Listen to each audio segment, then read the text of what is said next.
Welcome to Educlick your online study partner. Good morning दोस्तों, आपका बहुत बहुत स्वागत है आपके अपने यूट्यूब चैनल एजुक्लिक में। तो आप लोग सब लोग कैसे हो?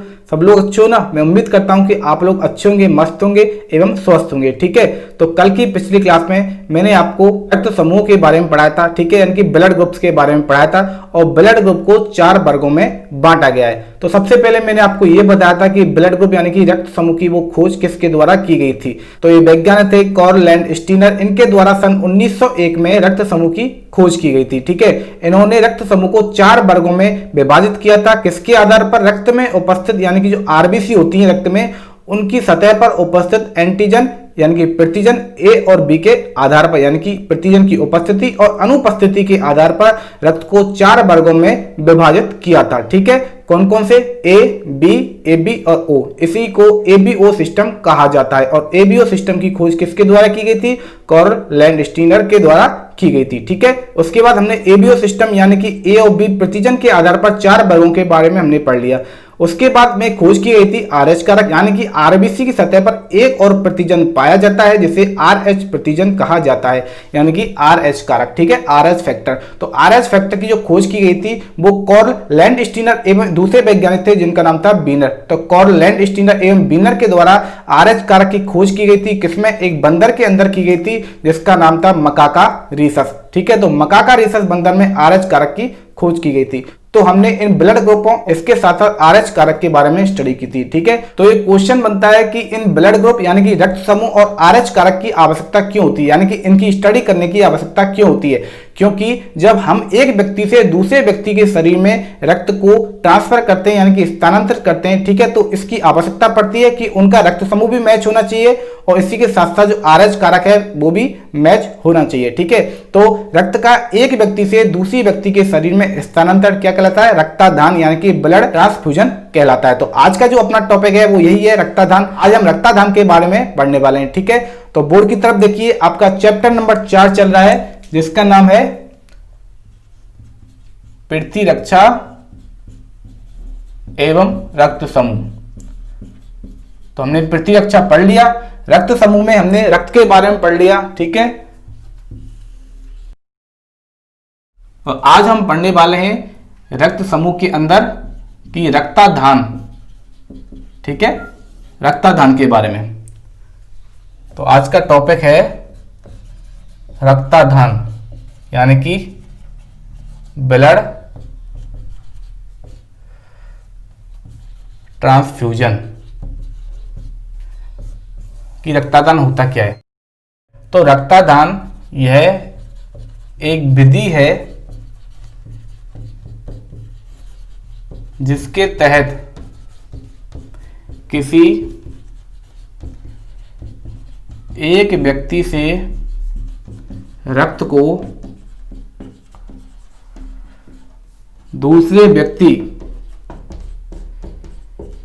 के परिसंचरण तंत्र में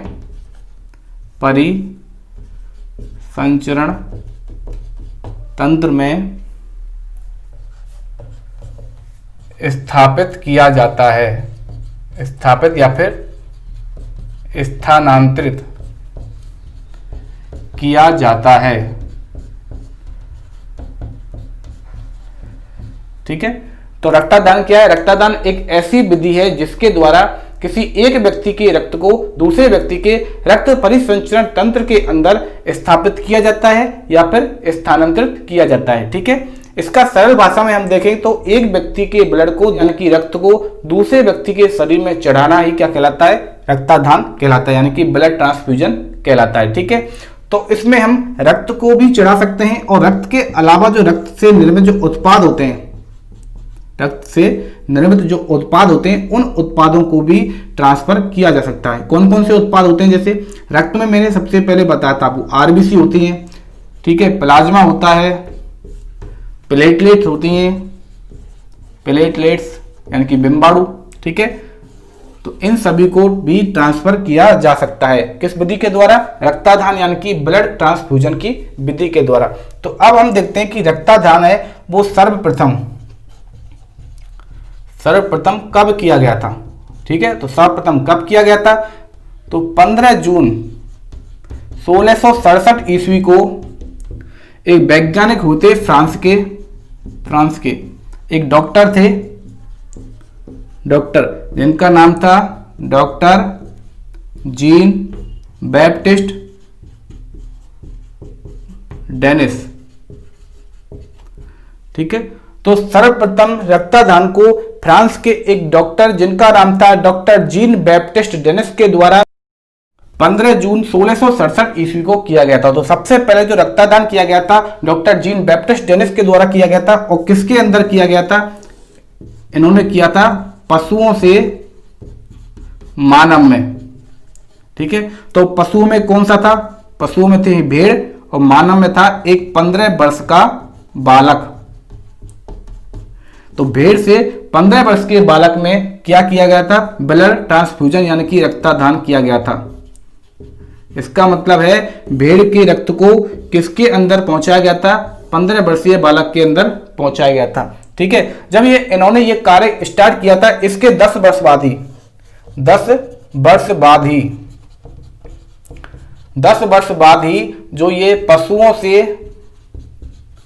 मानव में जो रक्तदान होता था इसको क्या कर दिया गया? बैन कर दिया गया, यानी कि निषेध कर दिया गया कि ये गलत है और इसको इस तरह से नहीं करना चाहिए। ठीक है, अब हम पढ़ते हैं कि रक्तदान की आवश्यकता क्यों पड़ती है, रक्तदान की आवश्यकता के बारे में। ठीक है, कि रिक्वायरमेंट ऑफ ब्लड ट्रांसफ्यूजन। ठीक है, तो इसकी आवश्यकता क्यों पड़ती है? तो इसकी आवश्यकता पड़ने के बहुत सारे कारण हो सकते हैं। जैसे हमें जब चोट लगती है तो चोट लगना, ठीक है, तो चोट लगना एक नॉर्मल बात होती है, लेकिन चोट लगने के कारण अधिक रक्तस्राव हो जाता है। अधिक रक्तस्राव यानी कि अधिक रक्तस्राव का मतलब है कि खून है वो बहुत ज्यादा बह जाता है। ठीक है, तो अधिक रक्तस्राव होने के कारण शरीर में खून की कमी हो जाएगी। तो खून की कमी हो जाएगी तो उस कमी को पूरा करने के लिए हमें ब्लड की आवश्यकता पड़ेगी, इसलिए क्या किया जाता है? इसलिए रक्तदान किया जाता है। ठीक है, दूसरी बात, तो आपको हमेशा उन पॉइंटों को याद रखना है जिसमें खून की कमी होगी। जब भी खून की कमी होगी तो उसके लिए रक्तदान की आवश्यकता ही पड़ेगी। ठीक है, और देख लो कोई गंभीर बीमारी हो जाती है, गंभीर बीमारी, उस बीमारी की वजह से रक्त की कमी आ जाती है, रक्त की कमी आ गई बीमारी की वजह से और स्थिति बन जाती है रक्तहीनता की, रक्तहीनता इसको कहा जाता है एनीमिया, तो भी जरूरत पड़ेगी किसकी? रक्तदान की। इसके बाद जैसे भी कोई सर्जिकल ऑपरेशन होते हैं, इसको इंग्लिश में लिखेंगे शल्य चिकित्सा। सर्जिकल ऑपरेशन होते हैं, शल्य चिकित्सा में क्या होता है? जो ब्लड होता है वो बहुत सारा बह जाता है, खराब हो जाता है, तो उसके लिए भी आवश्यकता किसकी पड़ती है? रक्तदान की, रक्त चढ़ाने की आवश्यकता पड़ती है। और देखिए हीमोफीलिया, हीमोफीलिया एक रोग होता है, ये आनुवांशिक रोग होता है। कैसा? आनुवांशिक रोग होता है, यानी कि एक पीढ़ी से दूसरे पीढ़ी में जाने वाला रोग होता है हीमोफीलिया। इस हीमोफीलिया में होता क्या है कि रक्त का थक्का नहीं जमता है, रक्त का थक्का नहीं जमता है। इसका मतलब हो जाता है कि यदि किसी व्यक्ति को, किसी बच्चे के अंदर ये हीमोफीलिया का जीन है, यानी वो हीमोफीलिया रोग से ग्रसित है, तो उसको यदि किसी प्रकार से चोट लग जाती है तो चोट लगने पर क्या होता है? आमतौर पर हमारे जो ब्लड में क्या हो जाता है? थक्का जम जाता है, यानी कि ब्लड की क्लॉटिंग हो जाती है। ठीक है, तो उस जगह से थोड़ी देर में ही, यानी कि लास्ट 2 मिनट के अंदर ब्लड का थक्का जम जाता है और रुधिर का बहना बंद हो जाता है। लेकिन जब हीमोफीलिया रोग होता है तो इस रोग की वजह से ब्लड का थक्का नहीं जमता, यानी उस पेशेंट को, उस मरीज को यदि किसी प्रकार की चोट लग गई तो उससे जो रक्त है वो लगातार बहता रहेगा। ठीक, तो जब रक्त ज्यादा बहेगा, यानी कि उसको ये प्रॉब्लम है हीमोफीलिया वाली, तो उसके लिए जरूरत पड़ेगी रक्त चढ़ाने की। तो रक्त चढ़ाने का मतलब होता है कि रक्तदान करना। ठीक है, और जब रक्त के अंदर प्लेटलेट्स की कमी हो जाती है, किसकी? प्लेटलेट्स। ठीक है, तो प्लेटलेट्स का कार्य भी क्या होता है? रक्त का थक्का जमाना। ठीक है, जब प्लेटलेट्स की कमी हो जाती है तब भी हमें रक्तदान करवाना पड़ता है। इसी के साथ साथ एक रोग होता है दात्र कोशिका अरक्तता। इसको इंग्लिश में कहा जाता है sickle cell anaemia. Sickle cell anaemia. इसका दूसरा नाम है हसियाकार कोशिका अरक्तता।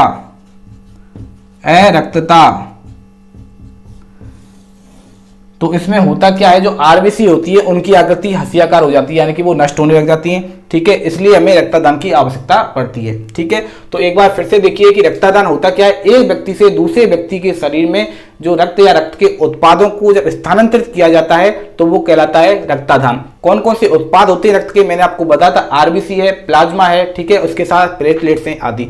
सर्वप्रथम जो रक्तदान किया गया था वो 15 जून 1667 ईस्वी में फ्रांस के एक डॉक्टर थे, डॉक्टर जीन बैप्टिस्ट डेनिस। इनके द्वारा सबसे पहले पशुओं में से मानव में रक्तदान किया गया था। तो पशुओं में थी भेड़ और मानव में था एक 15 वर्ष का बालक, यानी कि भेड़ से एक 15 वर्ष के बालक के अंदर रक्तदान की प्रक्रिया थी। जो ब्लड ट्रांसफ्यूजन की जो प्रक्रिया थी वो करवाई गई थी, किसके द्वारा? डॉक्टर जीन बैप्टिस्ट डेनिस के द्वारा। ठीक है, और इनके 10 वर्ष बाद ही पशुओं से मानव में रक्तदान को निश्चित कर दिया गया था। इसके बाद हम देखते हैं कि रक्तदान की आवश्यकता क्यों पड़ती है। चोट लग जाती है, उससे ज्यादा रक्तस्राव होता है, इस कारण भी रक्तदान की आवश्यकता होती है। गंभीर बीमारियों में जब खून की कमी आ जाती है तब भी रक्तदान की आवश्यकता होती है। ऑपरेशन वगैरह होते हैं, शल्य चिकित्सा जिनको बोलते हैं, सर्जिकल ऑपरेशन, उनमें भी रक्त बहुत ज्यादा खराब होता है, बह जाता है, उसके कारण भी रक्तदान की आवश्यकता पड़ती है। और 2 बीमारी होती है, हीमोफीलिया, इसमें क्या होता है, चोट लगने के कारण रक्त है वो रुक नहीं पाता है, उसका थक्का नहीं जमता है, वो लगातार बहता रहता है, तो इसलिए भी रक्त की आवश्यकता पड़ती है, इसलिए रक्तदान किया जाता है। प्लेटलेट्स हमारे शरीर में बहुत ज्यादा कम हो जाती हैं तो उसके लिए भी रक्तदान की आवश्यकता पड़ती है।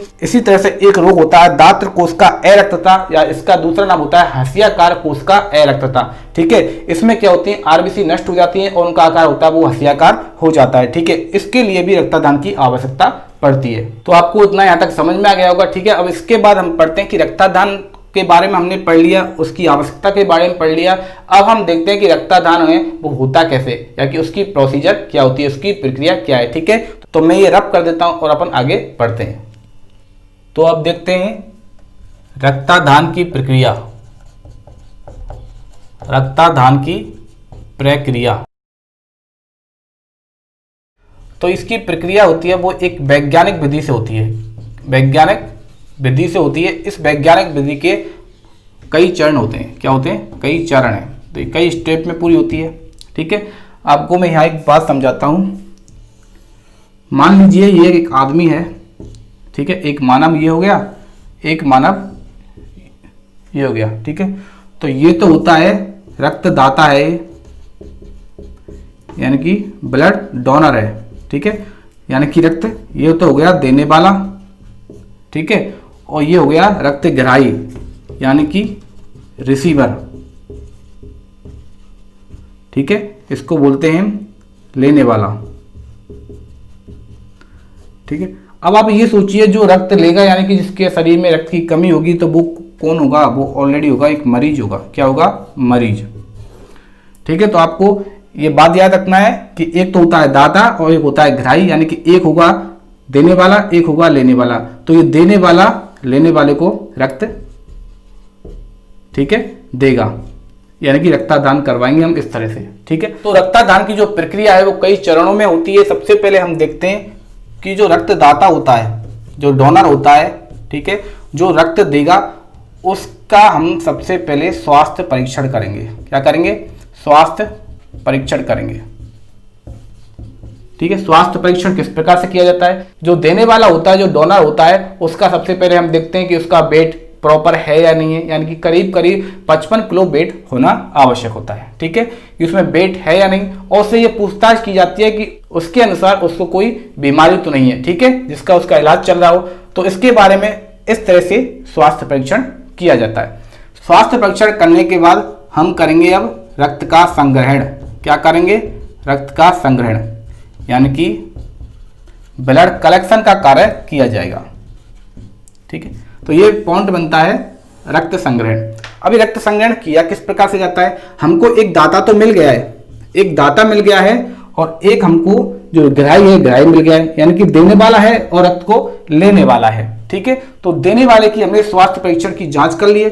स्वास्थ्य परीक्षण की जांच के बाद हम उससे क्या है, ब्लड है उसको लेंगे। तो ब्लड किस प्रकार से लिया जाता है, इस दाता के शरीर में एक उपयुक्त क्षमता की प्रवेशनी, इसको कहा जाता है कैनुला, ठीक है। इस कैनुला में क्या होती है, एक सुई लगी रहती है, सुई यानी कि निडल लगी रहती है, ठीक है।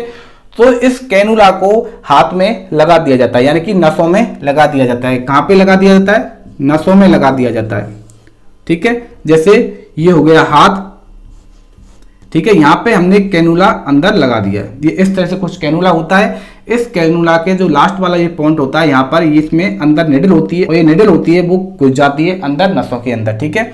इस कैनुला से एक ड्रिप लगी रहती है, ठीक है, एक नली द्वारा एक ड्रिप होती है, और लास्ट में एक बैग होता है। इस तरह से एक बैग हो गया, ठीक है। तो जो ये बैग होता है, ठीक है, एक थैली होती है। इस थैली में प्रति स्कंदक पदार्थ लगे रहते हैं। स्कंदन का मतलब मैं आपको बताता हूं। स्कंदन बोलते हैं कोगुलेशन को। किसको बोलते हैं, कोगुलेशन, यानी कि रक्त का जमना, ठीक है। और प्रति स्कंदन का मतलब होता है कि ऐसे कारक, ठीक है, प्रति स्कंदक का मतलब होता है ऐसे कारक जो रक्त को जमने से रोकते हैं, ठीक है। तो इस थैली के अंदर ऐसे ही प्रति स्कंदक यानी कि एंटी कोगुलेशन वाले पदार्थ होते हैं, वो इसकी भीतरी सतह पर लगे रहते हैं, ताकि जो हम इसके हाथ से, इस डोनर से हम जो ब्लड ले रहे हैं वो इस थैली में जम ना जाए, ठीक है। तो यहां पर हमने अब ब्लड ले लिया है, तो ये बढ़ता जाएगा, ठीक है। तो ये थैली है वो पूरी बढ़ जाएगी। इसकी जो क्वांटिटी होती है, यानी कि 1 यूनिट जो ब्लड होता है, ठीक है, 1 यूनिट जो ब्लड होता है उसमें करीब 350 ml ब्लड है वो लिया जाता है। या फिर जिसकी दूसरी इकाई होती है करीब 500 ml से 550 ml लिया जाता है। आपको ये याद रखनी है, ठीक है। आपकी बुक में नहीं दे रखा, लेकिन आप याद रख सकते हो कि 1 यूनिट ब्लड में कितना ब्लड लिया जाता है। 350 ml या फिर 500 ml से 550 ml के बीच में लिया जाता है। तो ये थैली होती है, ये क्या होती है, ये संक्रमित नहीं होनी चाहिए, यानी कि ये स्टेलाइज होती है, यानी कि नॉन इन्फेक्टेड होती है। ये किसी भी तरह से इन्फेक्टेड नहीं होती है, संक्रमित नहीं होती है। इसके कारण इसमें एंटी कोगुलेशन पदार्थ लगे रहते हैं, यानी कि प्रति स्कंदक पदार्थ होते हैं जो इस ब्लड को इस थैली में जमने से रोकते हैं, ठीक है। तो ऐसे कौन कौन से पदार्थ होते हैं जो एंटी स्कंदन का कार्य करते हैं ब्लड बैंक के अंदर, क्योंकि जो ये थैली है यहाँ के बाद कहां जाने वाली है, ब्लड बैंक में जाने वाली है। तो इसमें ऑलरेडी जो पदार्थ लगे आते हैं, एक होता है सोडियम डेक्सट्रेट, ठीक है, एक होता है सोडियम साइट्रेट, और एक होता है EDTA, ethylene diamine tetra acetic acid, ठीक है, इसका नाम होता है, ठीक है। ये आपकी काम की कोई चीज है नहीं वैसे। तो वो ऐसे पदार्थ होते हैं जो प्रति स्कंदक का कार्य करते हैं, यानी कि रक्त को जमने से रोकते हैं। हमने क्या है, एक थैली हमने भर ली है, ठीक है। जितना हमें खून चाहिए था, जितना हमें रक्त लेना था, वो इस थैली में हमने इकट्ठा कर लिया, यानी कि हमने रक्त का क्या कर लिया, संग्रहण कर लिया है। हमने अब रक्त का संग्रहण तो कर लिया है। अब इसके बाद हम देखते हैं, तो जिस दाता से हमने ये ब्लड लिया है उसकी कंडीशन देखते हैं, क्योंकि जब किसी के शरीर से जब खून निकाला जाता है, 1 यूनिट खून लिया जाता है, तो हो सकता है कि उसे चक्कर वगैरह आए, ठीक है, उसे थोड़ी सी कमजोरी फील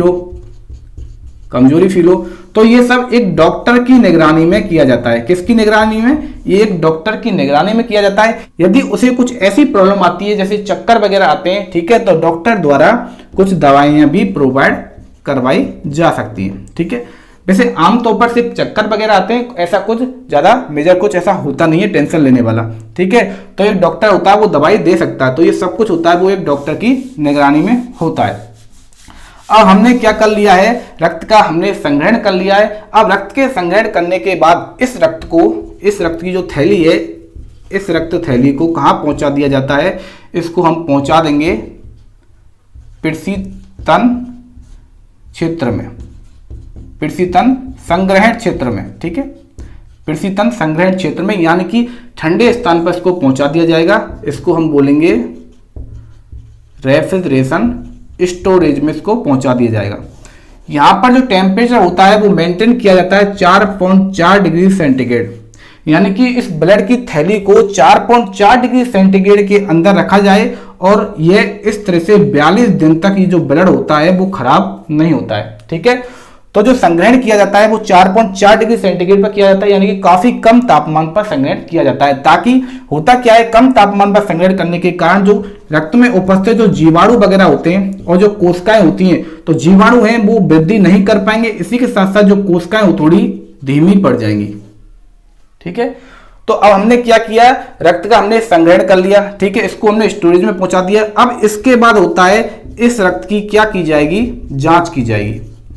जांच की जाएगी क्योंकि जो शुरू में जो स्वास्थ्य परीक्षण किया गया था वो ओरल होता है, यानी कि सिर्फ पूछा जाता है बंदे से कि भाई आपको कोई प्रॉब्लम है या नहीं है। लेकिन ऑथेंटिक रूप से हमको साइंटिफिक रूप से क्या करवाना है, रक्तदान करवाना है, तो हमको ये चेक करना होता है कि रक्त की जांच करनी होती है कि इसके शरीर के अंदर ऐसी कोई बीमारी तो नहीं है, क्योंकि इस रक्त को हमें किस पे पहुंचाना है, इस रक्त को हमें मरीज को देना है। ठीक है, यानी कि जो गहराई है, जो रक्त लेने वाला है उसको हमें देना है। तो हमें ये कंफर्म करना है कि भाई जो हमने ब्लड लिया है इसमें कोई प्रॉब्लम नहीं है, यानी कि कोई इसको बीमारी नहीं है। तो इसमें रक्त की जांच की जाती है। तो कौन कौन सी रक्त की जांच की जाती है, तो जांच की जाती है जैसे HIV की जांच की जाती है, human immuno deficiency virus. HIV virus होता है जिससे क्या होता है, एड्स होता है, एक्वायर्ड इम्यूनो डिफिशियंसी सिंड्रोम होता है। ठीक है, तो HIV की जांच की जाती है। इसी के साथ साथ हेपेटाइटिस B और C की जांच की जाती है, क्योंकि ये सभी होते हैं वो संक्रमित हृदय के चढ़ाने से होते हैं। यानी कि यदि किसी के शरीर में संक्रमित ब्लड, ठीक है, इन्फेक्टेड ब्लड पहुंच जाएगा, इन रोग से क्या हो जाएगा, ग्रसित हो जाएगा। तो HIV की जांच हो गई, हेपेटाइटिस की जांच हो गई। इसमें हम सबसे पहले जो जांच करेंगे, सबसे पहले जांच करेंगे हम ब्लड ग्रुप की। भाई किसकी, ब्लड ग्रुप की। यानी कि सबसे पहले जो जांच की जाती है वो की जाती है रक्त समूह की। रक्त समूह की सबसे पहले जांच की जाती है। रक्त समूह की हमने जांच कर ली कि हमने देखते हैं कि जो एबीओ सिस्टम था हमारा, उस एबीओ सिस्टम में ए बी और ओ, तो भाई इसकी जांच करके पता लगाया जाए कि इसका जो रक्त समूह है, इसका जो ग्रुप है, ब्लड ग्रुप, वो कौन सा है। इसके साथ साथ जो RH कारक होता है, RH कारक, उसकी भी जांच की जाती है। इसमें पता लगाया जाता है कि RH ये पॉजिटिव है या फिर ये RH नेगेटिव है, यानी कि इसमें RH कारक उपस्थित है या नहीं है। ठीक है, इस प्रकार की जांच के बाद जब श्योरिटी हो जाती है कि भाई अब तो कोई प्रॉब्लम नहीं है, अब इसका जो रक्त है वो पूरी तरह से सुरक्षित है और किसी भी मरीज को चढ़ाया जा सकता है। अब इसके बाद जो प्रक्रिया होती है वो देखा जाता है उसमें, अब जो ये रक्त है पूरी तरह से रक्तदान के लिए तैयार है। ठीक है, तो अब हम क्या करवाएंगे, रक्तदान करवाएंगे। ठीक है, इसमें आपको ये बात याद रखनी है, आपको जैसे यदि कोई ब्लड डोनेट करता है तो उसको ये टेंशन लेने की जरूरत नहीं है कि उसके शरीर में खून की कमी आ जाएगी। इसके बहुत सारे फायदे होते हैं। ठीक है, ब्लड डोनेट करने का मेन फायदा तो यही होता है कि हमारे शरीर से पुराना ब्लड है वो बाहर निकल जाता है और नया ब्लड बन जाता है। ठीक है, तो इसकी जो रिकवरी होती है हमारे शरीर में, जो रक्त में जो प्लाज्मा होता है, प्लाज्मा की रिकवरी होती है वो 2 दिन के अंदर हो जाती है। ठीक है, और इसी के साथ साथ जो कोशिकाएं होती हैं, इन कोशिकाओं की रिकवरी है वो लास्ट 36 दिन में हो जाती है। तो ऐसी टेंशन लेने की जरूरत बिल्कुल है नहीं है, कुछ नहीं है, ब्लड डोनेट करो आराम से। ठीक है, जो लोग डोनेट करना चाहते हैं, ठीक है, 18+ एज हो और 55+ वेट हो तो आराम से डोनेट कर सकते हो, कोई दिक्कत नहीं है। ठीक है, और ये रिकवरी तो आराम से हो जाती है। होता कुछ नहीं है, आपको सिर्फ 2 दिन हैवी डाइट लेनी पड़ती है। कितनी हैवी डाइट, यानी कि दबा के खाना खाओ, कुछ नहीं होगा। ओके, यदि कोई ये भी नहीं कर पाता है तो बहुत से लोगों को कुछ चक्कर वगैरह आ सकते हैं, थोड़ी कमजोरी फील हो सकती है, नहीं तो किसी को कुछ होता नहीं है। ऐसी टेंशन लेने वाली बात ऐसी कोई है नहीं है। ठीक है, तो अब हम देखते हैं हमने क्या किया। रक्तदान की प्रक्रिया में हमने रक्त ले लिया, ठीक है, उसका संग्रहण कर लिया, यानी कि रक्त का संग्रहण करना हमारा टॉपिक कंप्लीट हो गया। अब हमको करना है रक्तदान, यानी कि रक्त तो हमने ले लिया है, अब इसको हमें ट्रांसफर करना है दूसरे व्यक्ति के शरीर में जो कि मरीज है। ठीक है, तो इसको हम कहेंगे आधान। आधान को कहा जाता है ट्रांसफ्यूजन। ठीक है, अब हम पढ़ेंगे ट्रांसफ्यूजन के बारे में। ठीक है, यहां तक आपको समझ में आ गया होगा, मैं ये रफ कर देता हूं और फिर अपन आधान के बारे में आगे पढ़ते हैं। तो अब हम देखते हैं आधान यानी कि ट्रांसफ्यूजन। इसमें क्या होता है, मैंने आपको यहां पे बताया था, एक ये व्यक्ति हो गया, एक ये व्यक्ति है। ठीक है, मैंने थोड़ा साइन चेंज कर दिया है क्योंकि ये परेशान है तो ये हो गया मरीज, ठीक है। इसकी शक्ल आपको दिख रही होगी परेशान वाली। और ये हो गया दाता, ये हो गया देने वाला, ठीक है। तो देने वाले से ये होगा गिराई, यानी कि ये हो गया लेने वाला। इसमें हमको क्या करना है, रक्त का ट्रांसफर करना है, यानी कि रक्त को स्थानांतरित करना है। इसको कहा जाता है आधान, यानी कि ट्रांसफ्यूजन कहा जाता है, ठीक है। इसमें होता क्या है, सबसे पहले हमने क्या किया, रक्त का संग्रहण कर लिया, रक्त को पूरी तरह से सुरक्षित कर लिया, यानी कि टेस्ट वगैरह करके देख लिए, सब सेट है, कोई दिक्कत नहीं है। अब देखते हैं कि आधान में क्या होता है। तो आधान में हम रक्त का ट्रांसफर करने से पहले, आधान करने से पहले चेक करते हैं कि जो रक्त समूह है, रक्त समूह, ठीक है, उनका मिलान करेंगे भाई। रक्त समूह जो ABO है, ठीक है, ABO रक्त समूह का मिलान किया जाएगा इन दोनों के बीच, यानी कि जो देने वाला है और लेने वाला है, ठीक है, इन दोनों के जो ब्लड ग्रुप है, रक्त समूह है, रक्त जो समूह है, समूह ये समान होने चाहिए, ठीक है। रक्त समूह समान हो गए, लेकिन इसके अलावा एक और है RH कारक। तो RH कारक का भी मिलान होना आवश्यक है। किसका, RH कारक का, कि ये भाई RH पॉजिटिव है या RH नेगेटिव है, ठीक है। दोनों सेम सेम होने चाहिए, यानी कि जो देने वाला है, ठीक है, ये जो देने वाला है वो RH पॉजिटिव हो और ये जो लेने वाला है ये भी RH पॉजिटिव हो तो कोई दिक्कत नहीं है, चल जाएगा, ठीक है। यदि जो देने वाला है ये RH पॉजिटिव हो और लेने वाला है RH नेगेटिव हो तो वही नहीं चलेगा बिल्कुल। एक कंडीशन में चल सकता है इसके अलावा कि RH देने वाला नेगेटिव हो और लेने वाला RH नेगेटिव हो, चाहे RH पॉजिटिव हो, कोई फर्क नहीं पड़ेगा, क्योंकि RH जब है ही नहीं इसमें, यानी देने वाले की जो ब्लड में जो दाता है उसके ब्लड में RH कारक उपस्थित है ही नहीं, तो वो क्या करेगा, वो कोई प्रतिरक्षी जनरेट ही नहीं करेगा, तो कोई प्रॉब्लम आएगी नहीं, यानी कि जो समूहन की प्रक्रिया होती है, रक्त समूहन की स्थिति होती है, वो इसमें होगी नहीं, ठीक है। तो सबसे पहले हम क्या करेंगे, रक्त समूह का मिलान करेंगे, इसी के साथ साथ RH कारक का भी मिलान करेंगे। तो अभी हमने मिलान कर लिया है, ठीक है, हमने सारी जांच कर ली, कोई प्रॉब्लम नहीं है। अब हमें क्या करना है, आधान करना है, रक्ताधान करना है। तो रक्ताधान के लिए, यानी कि आधान के लिए, ठीक है, रक्तदान के लिए, डोनेट करने के लिए हम क्या कर रहे हैं, मरीज के शरीर में ब्लड चढ़ा रहे हैं। तो वही जब 30 मिनट पहले ही, जब पूरी प्रक्रिया कंप्लीट हो जाती है तो 30 मिनट पहले ही जो स्टोरेज होता है, स्टोरेज जहां पर जो ब्लड की जो थैली होती है, थैली जिनमें वो रखा होता है, मैंने आपको बताया था 4.4 डिग्री सेंटीग्रेड टेम्परेचर किसमें रखा होता है, प्रशीतन क्षेत्रों में रखा होता है। तो प्रशीतन क्षेत्र यानी कि जो रेफ्रिजरेशन स्टोरेज होते हैं वहां से लाया जाता है, कब, 30 मिनट पहले, जब जरूरत होती है। तो जरूरत यानी कि जब चढ़ाना होता है, व्यक्ति को आधान करना होता है, ट्रांसफ्यूजन करना होता है, उस ट्रांसफ्यूजन करने के 30 मिनट पहले ही क्या होता है, उस स्टोरेज से उस क्षेत्र की रक्त की थैली को बाहर लाया जाता है, ठीक है। इसके बाद थैली बाहर आ चुकी है और ये जो सारी प्रक्रिया पूरी की जाती है वो चिकित्सक की देखरेख में की जाती है, यानी कि डॉक्टर की देखरेख में की जाती है। और किस प्रकार से जाती है, जो मैंने आपको बताया था कि जो मरीज है, इस मरीज में इंट्रावेनस रूप से, किस तरह से, इंट्रावेनस रूप से की जाती है, यानी कि मरीज की जो सिराएं होती हैं, सिराएं यानी कि जो नस होती हैं, ठीक है, उन नसों में क्या लगाई जाती है, कैनुला, क्या लगाई जाती है, कैनुला, यानी कि प्रवेश नहीं लगाई जाती है। इस कैनुले में क्या रहती है, इस कैनुला में रहती है सुई, यानी कि निडल रहती है, जिसके माध्यम से जो ब्लड होता है वो मरीज के शरीर में, यानी कि मरीज की नसों में पहुंच जाता है, ठीक है। अब जो ब्लड है वो मरीज की नसों में जा रहा है, तो जिस तरह से हमने एक डोनर से, एक दाता से जो रक्त लिया था, बाहर निकाला था, उस समय इसको थोड़ी प्रॉब्लम हुई थी, उसी प्रकार से जो ग्राही होता है, जो ग्राही होता है, रिसीवर होता है, उसके शरीर में हम रक्त चढ़ा रहे हैं, यानी कि दे रहे हैं, तो इसको भी कुछ प्रॉब्लम हो सकती है। इसी कारण चिकित्सक की देखरेख में ये कार्य किया जाता है। तो उसको क्या प्रॉब्लम हो सकती है, इसको हल्का बुखार आ सकता है, हल्का बुखार यानी कि ज्वर, ठीक है, ठंड लगने जैसी स्थिति हो सकती है, ठंड लगना यानी कि कपकपी इसको छूट सकती है।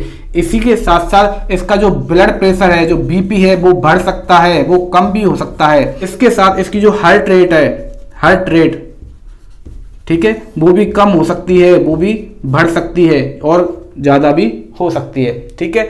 तो इनका इसमें ध्यान रखना बहुत आवश्यक होता है। तो इस प्रकार से क्या किया जाता है, रक्तदान किया जाता है। जब ये सब सही रहते हैं तो कोई प्रॉब्लम नहीं होती है, आराम से एक व्यक्ति के शरीर से दूसरे व्यक्ति के शरीर में रक्त पहुंचाया जा सकता है। अब जो रक्तदान की जो प्रक्रिया है उसको 2 भागों में बांटा गया है, 2 भागों में, यानी कि जो रक्तदान होता है वो 2 प्रकार का होता है। एक तो होता है समजात, समजात आधान, ठीक है, रक्त का हो रहा है आधान तो समजात आधान। समजात आधान में क्या होता है कि किसी भी व्यक्ति, किसमें, किसी भी व्यक्ति का जो रक्त होता है उस रक्त को एक तरह से सुरक्षित करके सब कुछ टेस्ट वेस्ट कर लिया, ठीक है, कोई प्रॉब्लम नहीं है, तब किसके शरीर में पहुंचाया जा सकता है, मरीज के शरीर में पहुंचाया जा सकता है, ठीक है। इसका उपयोग किया जा सकता है किसी व्यक्ति के रक्त का, किसमें, समजात आधान में। और दूसरा होता है समजीवी, समजीवी आधान में क्या होता है, उसी जीव से, इसका मतलब क्या, समजीव मतलब उसी जीव से, यानी कि किसी व्यक्ति से, जो एक व्यक्ति है, ये वाला एक व्यक्ति है, इससे हमने रक्त ले लिया, रक्त क्या कर लिया, ले लिया, ठीक है। अब ये व्यक्ति को जब रक्त की जरूरत पड़ती है तो इसी का रक्त होता है, वो इसी को दे दिया जाए, इसी को चढ़ा दिया जाए, तो वो कहलाता है समजीवी आधान, ठीक है। ये आपको यहां तक समझ में आ गए होंगे, ठीक है। अब इसके बाद हम देखते हैं कि रक्तदान जब करते हैं तो रक्तदान करने के दौरान कौन कौन सी सावधानी हमने रखनी चाहिए। तो इसके बाद हम पढ़ेंगे सावधानियां, ठीक है, कौन कौन सी सावधानी हमें रखनी चाहिए। और सावधानियों के बाद हमने पढ़ेंगे यदि हम किसी प्रकार से सावधानी नहीं रख पाते, यानी कि कोई सी जो असावधानी हो जाती है तो उसकी वजह से कौन से रोग हो सकते हैं, ठीक है। ये मैं मिटा देता हूं, यहां तक आपको समझ में आ गया होगा। तो अब हम देखते हैं रक्तदान, यानी कि रक्तदान में बरती जाने वाली सावधानियां, ठीक है। तो कौन कौन सी हमें सावधानी रखनी चाहिए, मैं आपको शुरू से ही बताता आया हूं।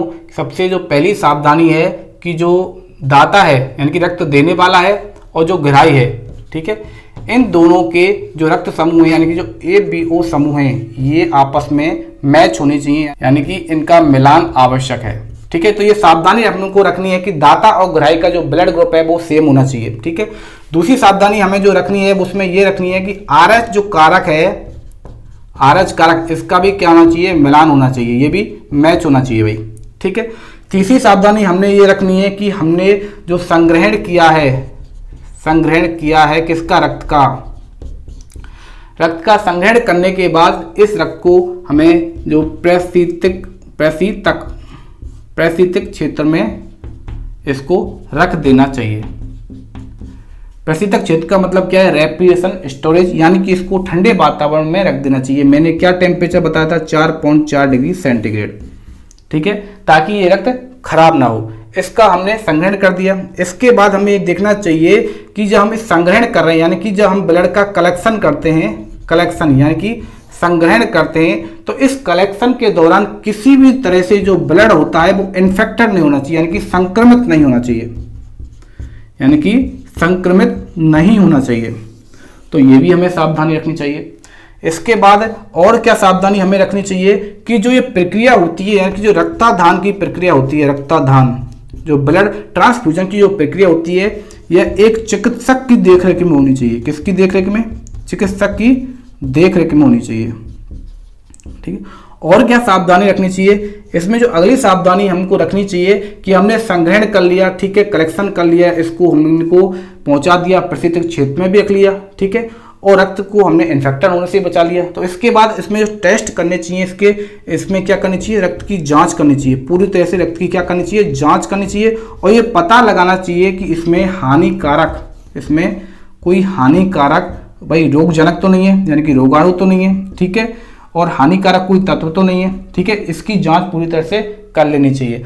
और इन सभी जांच होने के बाद, ठीक है, इस जांच होने के बाद रक्तदान की क्रिया में चिकित्सक की देखरेख में करना चाहिए, ठीक है। ये हमें सावधानी रखनी चाहिए। यदि इन सावधानियों की वजह से यदि हम रक्तदान करवाते हैं तो हमें कोई प्रॉब्लम नहीं होती है। यदि हम किसी भी एक की गलती करते हैं, कहीं पे भी हमारे द्वारा चूक हो जाती है, तो उसका जो मरीज होता है, जिसको जो ब्लड चढ़ाया जाएगा, उसको बहुत बड़ा खामियाजा उठाना पड़ता है, यानी कि उसकी डेथ तक हो सकती है, ठीक है। तो यदि हमें सावधानियां हो गई, अब सावधानी में कोई भी यदि हमने एक असावधानी रख ली, यानी कि किसी प्रकार से जो रक्त है किसी भी प्रकार से रक्त है वो कैसे हो गया, इन्फेक्टेड हो गया, कैसे हो गया, इन्फेक्टेड, यानी कि भाई रक्त हो गया संक्रमित हो गया, या फिर हमने किसी ऐसे दाता का रक्त ले लिया है जो पहले से किसी गंभीर बीमारी से संक्रमित है, ठीक है, और हमने कोई टेस्ट की, इसकी जांच वगैरह की थी, लेकिन जांच में कोई ना कोई खामी छोड़ दी, अच्छे से टेस्ट वगैरह नहीं हुआ। इसका मतलब ये हो गया कि रक्त है वो कैसा है, संक्रमित रक्त है। तो इस रक्त की वजह से क्या क्या प्रॉब्लम हो सकती है, कौन कौन से रोग हो सकते हैं, ठीक है। क्योंकि रक्तदान में जो ये रक्त लिया गया है, इस रक्त को किसी ना किसी मरीज के शरीर में चढ़ाया जाएगा, ठीक है, रक्तदान किया जाएगा। तो जब ये मरीज के शरीर में पहुंचेगा तो उससे होने वाले कौन कौन से रोग हो सकते हैं, ठीक है। मैंने आपको बताया था कि HIV की जांच बहुत जरूरी होती है, तो इसकी वजह से HIV फर्स्ट और HIV सेकंड, ठीक है, ये दोनों हो सकते हैं। यानी कि ये क्या है, ये तो वायरस हो गए, ये तो क्या है, वायरस। HIV फर्स्ट और HIV सेकंड ये दोनों वायरस उपस्थित हो सकते हैं, इनकी वजह से रोग हो सकता है एड्स। क्या हो सकता है, एड्स, ठीक है। इनकी फुल फॉर्म आपको याद रखनी है। HIV की फुल फॉर्म होती है ह्यूमन इम्यूनो डिफिशियंसी वायरस, और एड्स की फुल फॉर्म होती है एक्वायर्ड इम्यूनो डिफिशियंसी सिंड्रोम, ठीक है। यानी कि एड्स होता है वो कई तरह के जो रोगों का एक ग्रुप होता है, वो एक अकेला रोग नहीं है, ये रोगों का एक तरह से ग्रुप है, ठीक है। एड्स है वो किस पर सीधा असर डालता है, ये डालता है हमारे इम्यूनिटी सिस्टम पर, यानी कि प्रतिरक्षा तंत्र को क्या कर देता है, ये खत्म कर देता है पूरी तरह से। तो एड्स के कारण लोग नहीं मरते, ये प्रतिरक्षा तंत्र को खत्म कर देता है जो HIV वायरस होता है, तो जिसकी वजह से इसके शरीर में बहुत सारे रोग हो जाते हैं भाई, ठीक है। एड्स नहीं मारता, एड्स की वजह से होने वाले जो बहुत सारे रोग होते हैं ना, वो व्यक्ति की जान ले लेते हैं, ठीक है। तो HIV फर्स्ट और HIV सेकंड का क्या लफड़ा है, यानी कि 1 और 2 का इनका क्या लफड़ा है कि जो HIV फर्स्ट है ये दुनिया में 95% लोगों में पाया जाता है, ये वायरस होता है, लेकिन ये अपने लक्षण को दिखाता नहीं है भाई, ये चुप रहता है, इसका कोई फर्क पड़ता भी नहीं है। लेकिन जो HIV सेकंड है ये वाला डेंजर वायरस होता है, जिसकी वजह से मेनली एड्स रोग होता है। इसकी वजह से हो सकता है कोई फर्क नहीं पड़ता, लेकिन HIV-2 होता है उसकी वजह से एड्स रोग होता है, और ये HIV-2 ही हमारे भारत में पाया जाता है, ठीक है। तो इनके रोग होने का जो मेन कारण है, एक कारण मैं आपको बता दिया है, संक्रमित रक्त की वजह से, चाहे वो किसी द्वारा आया हो, किसी माध्यम से आया हो, चाहे हमने संक्रमित सुई प्रयोग की हो, संक्रमित सुई प्रयोग की हो, ठीक है। और दूसरा कारण इसका मान सकते हैं असुरक्षित यौन संबंध, ठीक है। और दूसरा और कौन सा रोग है भाई, एक रोग होता है HTLV फर्स्ट और HTLV सेकंड, यानी कि 2, ठीक है। ये रोग नहीं है, ये भी क्या है, एक वायरस है, ये भी वायरस पहुंच सकता है। अब ये HTLV क्या है और HTLV क्या है, 1 और 2 क्या बीमारी है। जो HTLV है इसकी फुल फॉर्म होती है ह्यूमन, ठीक है, T की होती है T, और इसके बाद आती है लिम्फोसाइट, लिम्फोट्रोफिक वायरस। क्या होता है, ह्यूमन टी लिम्फोट्रोफिक वायरस। ये भी वायरस सेम इसी तरह से है जैसे HIV होता है, इसमें भी जो HTLV फर्स्ट होता है ये करीब 95% लोगों में पाया जाता है, लेकिन अपने लक्षणों को दिखाता नहीं है। जो HTLV-2 होता है ये भी बड़ा घातक होता है, इसकी वजह से भी सेम प्रॉब्लम होती है, ये भी प्रतिरक्षा तंत्र को खत्म कर देता है, ठीक है। और प्रतिरक्षा तंत्र को खत्म तो करता ही है, इसके साथ ही जो HTLV वायरस होता है ये क्या करता है कि जो हमारे शरीर में जो WBC होती है, WBC, इन WBCों की संख्या को बहुत ज्यादा बढ़ा देता है, बहुत ज्यादा बढ़ा देता है, जिसकी वजह से रक्त कैंसर होता है। क्या होता है, रक्त कैंसर हो जाता है। रक्त कैंसर को हम बोलते हैं ल्यूकेमिया। क्या बोलते हैं, ल्यूकेमिया हो जाता है, यानी कि रक्त कैंसर हो जाता है। किसकी वजह से, HTLV की वजह से, ठीक है। और रोग देखते हैं, और रोग मैंने आपको बताए थे अभी जब जांच में बताए थे, हेपेटाइटिस। तो एक तो होता है हेपेटाइटिस बी और एक होता है हेपेटाइटिस सी, ठीक है, मैं ऐसे लिख रहा हूं अलग अलग करके, हेपेटाइटिस बी और हेपेटाइटिस सी। अब ये दोनों क्या होते हैं, ये हेपेटाइटिस मैंने एक टर्म बताई थी जब आपको लीवर पढ़ाया था, तो जो यकृत होता है यानी कि लीवर, इसकी जो साइंटिफिक टर्मिनोलॉजी होती है वो होता है हेपेट। क्या होती है, हेपेट। आईटी जो टर्मिनोलॉजी होती है वो होती है सूजन की। किसकी, सूजन की। यदि जब हेपेट में सूजन आ जाएगी तो उसको कहा जाएगा हेपेटाइटिस, ठीक है, ये समझ में आ गया होगा। तो हेपेटाइटिस ये होती क्या है, ये संबंधित है यकृत से, यकृत से संबंधित है। तो ये क्या करती है, इस बीमारी में यकृत होता है वो डैमेज हो जाता है, ठीक है, और जो इंसान का जो शरीर है वो पड़ जाता है पीला, यानी कि पीलिया रोग को बोलते हैं हेपेटाइटिस। किसको, पीलिया रोग हो जाता है। इसकी आंखें भी पीली हो जाती हैं और जो मूत्र का रंग है वो भी पीला हो जाता है। ठीक है, तो यकृत पर इसका डायरेक्ट असर पड़ता है, यकृत इससे यानी कि लीवर है वो डैमेज हो जाता है। तो ये तो हो गई हेपेटाइटिस बी और सी, ये दोनों बिल्कुल सेम है। ठीक है, अब एक बीमारी और है जो आपकी बुक में दे रखी है, जैकब रोग। जैकब रोग, अब ये जैकब रोग क्या होता है? जैकब, ठीक है, तो जो जैकब रोग है यानी कि इसको इंग्लिश में लिखा जाता है इस तरह से, जैकोब। ठीक है, तो ये बीमारी क्या है? तो जो जैकोब जो बीमारी होती है, ये बीमारी है मल्टीपल पर्सनालिटी डिसऑर्डर। किसमें? पर्सनालिटी ये क्या डिसऑर्डर है, यानी कि जैकोब बीमारी की वजह से अच्छा खासा आदमी होता है वो पागल हो जाता है। पागल होने के साथ साथ पागल भी हो जाता है और एक तरह से चिंताग्रस्त रहता है, भाई टेंशन में रहता है। ठीक है, अवसाद में, स्ट्रेस में रहता है। इसके साथ साथ इसकी जो मेमोरी का लॉस हो जाता है, इनकी स्मृति क्षरण भी हो जाता है, मेमोरी लॉस भी हो जाती है।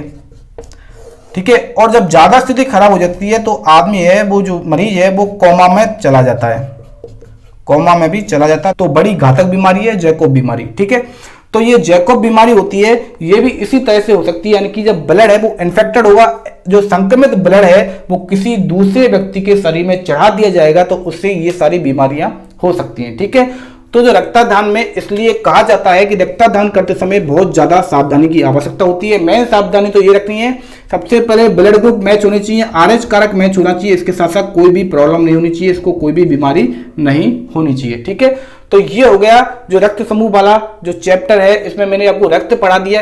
ठीक है, और रक्त समूह के बारे में बता दिया। आज मैंने रक्तदान यानी कि जो ब्लड ट्रांसफ्यूजन है वो भी आपको कंप्लीट करा दिया है। इसके बाद हम देखेंगे कि रक्त समूह की आनुवांशिक संरचना के बारे में पढ़ेंगे और इसके महत्व के बारे में पढ़ेंगे कि जैसे एक पीढ़ी से दूसरी पीढ़ी में जो रक्त ग्रुप होते हैं यानी कि ब्लड ग्रुप होते हैं वो किस प्रकार से जाते हैं। यानी कि एक तो होता है फादर, एक होती है मदर, यानी कि माता और पिता से होने वाली जो संतान होती है, क्या उनके शरीर में भी माता और पिता के ब्लड ग्रुप पाए जा सकते हैं, यानी कि उनका रक्त का जो समूह है वो भी बिल्कुल एक जैसा हो सकता है या फिर अलग हो सकता है। तो इसके बारे में जो स्टडी करेंगे हम कल करेंगे, ठीक है, कल की क्लास में। ओके, तो आप इस वीडियो को ज्यादा से ज्यादा लाइक कर दीजिए और जिन लोगों ने अभी तक चैनल को सब्सक्राइब नहीं किया वो लोग चैनल को सब्सक्राइब कर दें, साथ में बेल आइकन भी दबा दीजिए ताकि आपको चैनल से लेटेस्ट अपडेट नोटिफिकेशन मिल सके। ठीक है, और इस वीडियो को ज्यादा से ज्यादा शेयर कर दो ताकि ये और लोगों तक भी पहुंच सके और वो भी इस वीडियो का फायदा उठा सके, उन्हें भी कुछ ज्ञान की प्राप्ति हो सके। ठीक है, तो मिलते हैं अपन फिर कल की नेक्स्ट क्लास में। तब तक आप हंसते रहिए, मुस्कुराते रहिए और शानदार तरीके से अपने घर पे बैठ के पढ़ाई कीजिए। ठीक है, तो मिलते हैं कल की नेक्स्ट क्लास में।